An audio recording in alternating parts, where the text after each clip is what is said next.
Good morning, everybody. It's time for Morning Manna. It's Thursday. Time for Morning Manna. And man, we've been doing well with this whole series on leading ladies. Man, I have really been enjoying that.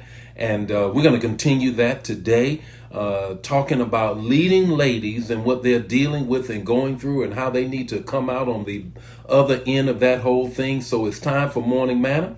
Got a word for you on this morning. Let me welcome everybody this morning. Good morning, friend. I saw your name without my glasses. You know I'm doing good this morning. Good morning, Thelma. How are you? Good morning, Arlene. How are you? Good morning, Pamela. How are you?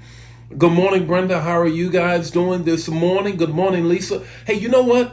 Today, it's Thursday, is when I'm going to give away a gift.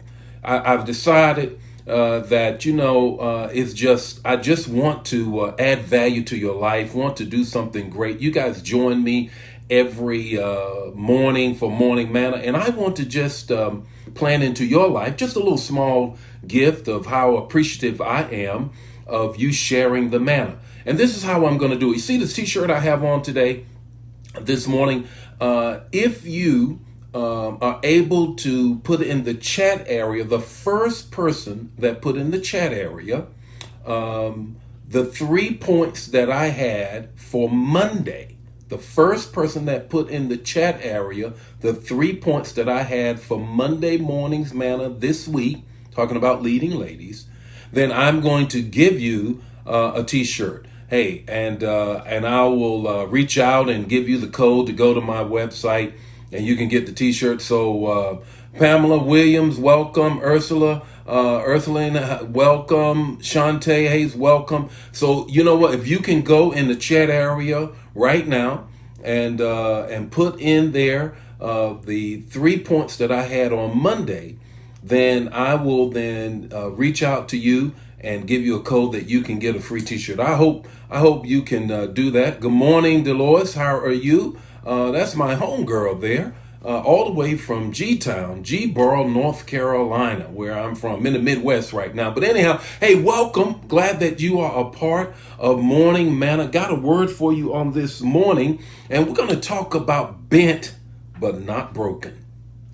Bent but not broken. The text, the talk, the takeaway. That's what I'm going to do. I'm going to give you the text, I'm going to give you the talk, and I'm going to give you the takeaway. What you're going to do is give the hearts, the likes, and you got to share and put the revelation that you get in the chat area so other people can get it. So welcome. It's time for Morning Manna. This week we've been dealing with the whole subject matter of leading ladies. Ladies, putting the focus on your leadership. Without your leadership, hey, the world won't be the same without your leadership. So let's talk about that this morning. The text this morning is found in Luke 13:11. Luke 13:11. Listen to what it says. A woman was there who had been bent over by a spirit for 18 years. A woman was there that was bent over by a spirit for 18 years. She could not stand up straight. She could not stand up straight. Let me give you the context of what's going on. Here in the text, it's on the Sabbath day. Jesus is in the synagogue and he's teaching. Now, in the synagogue, you need to understand something. There was, even in the temple as well, two different places, but they're in the synagogue in this particular Sabbath day. And the women sat on one area side and the men sat on another side. Here is this woman who has a spirit that crippled her. Notice what the text said. The spirit crippled her. Then it says she was bent over and could not stand up straight. There's two, or I should say, four things that are going on in the text that are couplets or parallels, as we would say in exegeting a text. What is happening is that, first of all, Luke, the physician who knows what's going on with the body, says that there was a spirit that crippled her. That's one. The second thing is that she was bent over. That's two. That's a couplet. And then here is the second part of the couplet of the four, and that is, it says that Jesus touched her, one, and then she stood up, two. What's going on in the text? When I look at this text, I think of listening to my mother. I think of even before I listened to my mother or hearing the memory of my mother in my mind, I think of Kamala Harris right now. She was knocked out. Looked like she wasn't going to make it, but look at her right now. And I think of my mom as well, when my mother would say, tell me this story of how, now my mother had 11 children. I'm the youngest of 11. And she would tell this story as how she used to work in a hotel and she was pregnant. She had to walk to the hotel in Goldsboro, North Carolina. She worked in the Goldsboro Hotel downtown, long time ago. We lived out in the projects.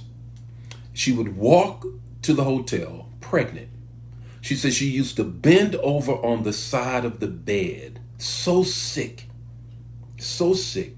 with having so many babies, but she could not let herself give up. Her and my dad made it.